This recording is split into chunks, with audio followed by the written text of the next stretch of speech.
Almusal ulit, another day. So mag-gitsa lang po tayo pa. Ito po ay para kamaniho lang, sibuyas po, ayan. Itlog na naman na may ibahin ulit natin, may sibuyas.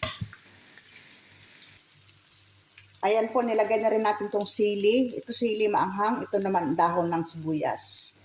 Medyo i-an lang natin, i-brown natin ng konti itong sibuyas dahil ang kakain po nito ay yung maniho namin dito. Ayun ay ibang lahi, Bangladesh. Kaya mahilig siya sa sibuyas at saka sa sili. Ayan. At ayan na nga po mga amiga't amigo, nilagay na po natin ang ating itlog. Ayan po, hintayin po natin na medyo mabuo siya pa bago natin baliktarin para maganda tingnan. Ayan na nga po, atin na siyang binaliktad. Ayan. Ayan, tingnan natin kung pwede na mga amiga at amigo. Tingnan na ulit natin, baliktad. Oo, pwede na. Gusto ng maniho ay medyo talagang ganito dark. So, kunti pa natin i-dark yung kabila.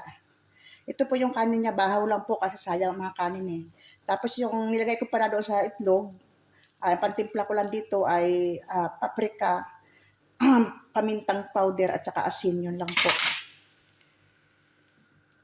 At ayan na nga, atin natang ilagay dito. Ang aming pagkain nga pala ay yung tira kahapon. Ayan na po sa maniho namin na Bangladesh.